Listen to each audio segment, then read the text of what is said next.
Ed ora l'indirizzo di saluto del Come Vescovo di della Assisi, città del Poverello, Domenico Sorrentino. rinnovo il saluto dell'intera comunità cristiana che vi accoglie con gioia. La incontrate in un momento di slancio missionario, col desiderio di mettersi in sintonia con San Francesco nel gridare la sua testimonianza a Cristo. 8 secoli fa Francesco era da poco convertito e aveva appena i suoi primi compagni, tutti insieme non più di 8, quando sentì l'ispirazione di inviarli a due a predicare il Vangelo.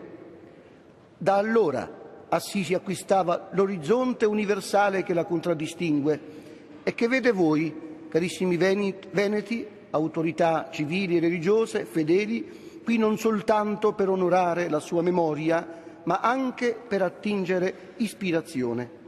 Quest'anno la Chiesa di Assisi sta vivendo proprio sulle orme di Francesco il tempo della missione, chiamati a far nostro il desiderio del Santo di dire a tutti che Cristo è il Signore e il senso della nostra vita e con Lui riscopriamo la missione di pace e di fraternità che deve caratterizzare la Chiesa nel suo rapporto con la società.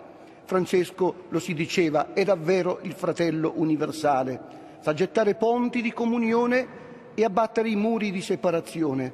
C'è più che mai bisogno della sua testimonianza all'inizio di questo millennio che si è inaugurato all'insegna di fratture e tensioni in una globalizzazione che intreccia le persone ma fatica ad unirle, che fa conoscere di più ma non sempre fa incontrare e solidarizzare.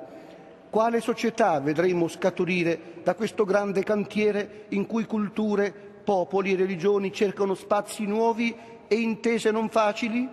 Una grande sfida. Per noi discepoli di Gesù l'obiettivo è chiaro: costruire la civiltà dell'amore.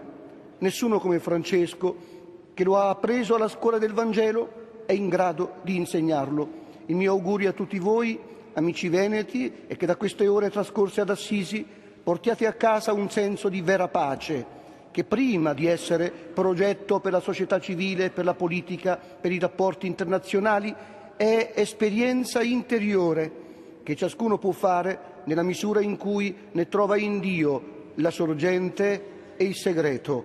Grazie per la testimonianza di fede e anche per la testimonianza civica che ci lasciate.